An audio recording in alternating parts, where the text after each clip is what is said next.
Bonjour tout le monde et bienvenue dans une nouvelle rencontre. Il s'agit de la première capsule révision dédiée au niveau de la 3e année du cycle secondaire collégial. La citation du jour est « Seul, on va plus vite, ensemble, on va plus loin ». On commence par la première capsule révision qui concerne la première leçon de la 2e période de cette année et on attaque le synopsis. C'est quoi un synopsis? Un synopsis est un terme utilisé pour les scénarios de films. Cela est sa première utilisation.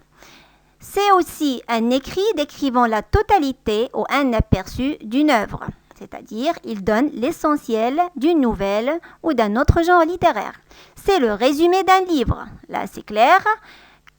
Quelle est son intention? Il reprend le déroulement d'un livre, que ce soit une nouvelle, un roman ou un autre genre littéraire, du début jusqu'à la fin, mais de façon synthétique, c'est-à-dire de façon brève, concise et rapide.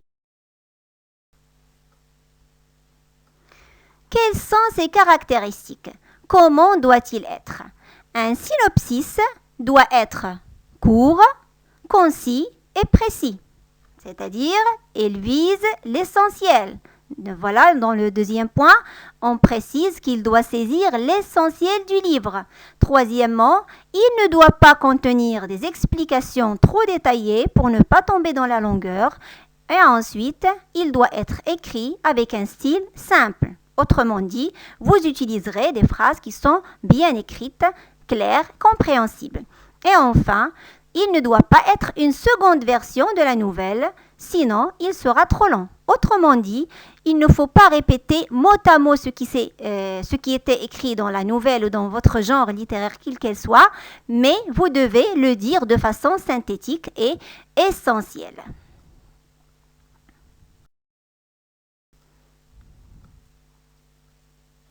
Résumons ce qu'on vient de dire.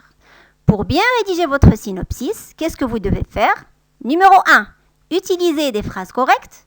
Numéro 2, évitez les détails et donnez l'essentiel. Et numéro 3, soyez clair. Là, je vous propose un modèle de synopsis. Je vous demanderai de le lire tranquillement, une ou plusieurs fois. Vous allez remarquer qu'il s'agit d'un synopsis qui respecte les conseils que nous venons d'expliquer. Il est court, il donne l'essentiel de l'histoire, il utilise des phrases correctes et simples et il utilise aussi un style très simple et un message clair. Donc, essayez de faire de même avec d'autres histoires et de vous entraîner à la maison. Nous allons voir l'étape suivante de l'exercice. Donc, je vais vous demander de rédiger le synopsis d'une histoire ou plusieurs que vous avez déjà lues à la maison afin de vous entraîner, mais surtout, essayez de respecter les recommandations citées pendant notre capsule. Persévérez et vous allez voir que c'est très simple et c'est très facile. Notre capsule révision est terminée. À la prochaine!